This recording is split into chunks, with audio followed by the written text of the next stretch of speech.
Saudara-saudari terkasih, hari ini Kamis 29 April 2021, pekan keempat masa Paskah. Peringatan wajib Santa Katarina dari Siena, perawan dan pujangga gereja. Referensi renungan kita hari ini diambil dari Kisah Para Rasul, bab 13 ayat 13 sampai dengan 25. Dan Injil Yohanes, bab 13 ayat 16 sampai dengan 20. Saudara-saudari terkasih, merujuk pada kisah yang dialami oleh Paulus dalam Kisah Para Rasul, rupanya ada cukup banyak orang-orang bukan Yahudi yang berasal dari lingkungan kafir mulai menaruh perhatian pada agama Yahudi.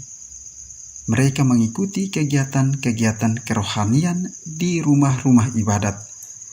Kehadiran dan ketertarikan mereka pada agama Yahudi dimanfaatkan Paulus untuk menjelaskan kedudukan istimewa bangsa Israel sebagai umat pilihan Tuhan. Paulus mengajak para pendengar ajaran Injil itu untuk melihat karya-karya agung Allah bagi mereka, bahwa bukan dari kekuatan senjata Israel berhasil keluar dari Mesir, tetapi karena kuasa Allah. Allah senantiasa sabar mendidik, membangun dan mengampuni dosa-dosa umatnya, tetapi Allah juga kasih. Dia menerima pertobatan umatnya dan mengampuninya. Pada intinya, pengajaran Paulus ini ingin memperlihatkan bahwa meskipun pilihan Israel itu adalah karya penyelamatan, namun kuasa penyelamatan Allah baru mewujud sempurna di dalam diri Yesus Kristus. Saudara-saudari terkasih, tugas mewartakan Injil seringkali tidak kita laksanakan karena merasa tidak ada kesempatan. Sebenarnya, bila kita pandai membawa diri dan tahu memanfaatkan keadaan, akan ada cukup kesempatan terbuka bagi kita. Kemauan dan keinginan akan Injil akan menciptakan kreativitas menemukan kesempatan pewartaan sesuai dengan konteks zaman kita saat ini. Tiap hari kita berjumpa dengan banyak orang dalam situasi yang berbeda-beda.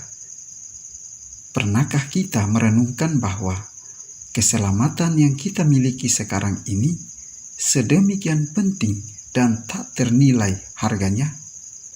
Bila kita pernah merasakan bahwa makanan yang pernah kita makan di suatu tempat sangat enak, tempatnya juga nyaman, pelayanannya memuaskan, dan harganya terjangkau, maka ketika kita bertemu dengan saudara atau teman, pasti dengan rasa puas kita ingin menceritakan kepada mereka agar mereka pun mencobanya.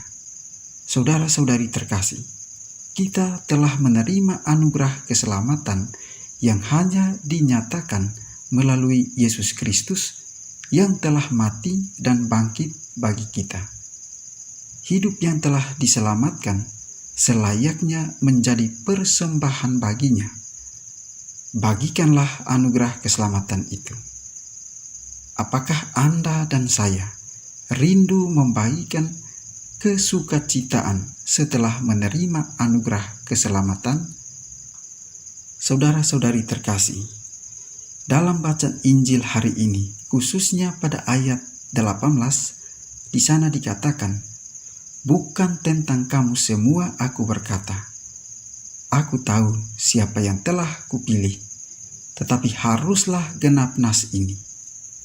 Orang yang makan rotiku telah mengangkat tumitnya terhadap aku." Apa maksud dari mengangkat tumit? Jika merujuk pada kitab Mazmur, maksud dari mengangkat tumit adalah kiasan yang digunakan Raja Daud untuk merujuk ke orang yang berkhianat padanya. Dalam konteks Yesus, Yudas Iskariotlah orang yang makan bersama roti dari Tuhan tapi juga mengkhianati Dia.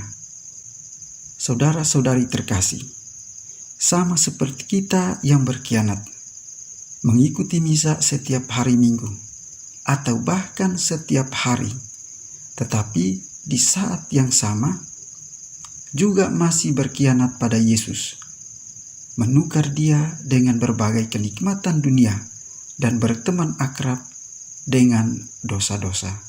Dan semoga Allah yang Maha Kuasa senantiasa mencurahkan rahmat dan berkat-Nya bagi kita sekalian, dalam nama Bapa dan Putra dan Roh Kudus. Amin.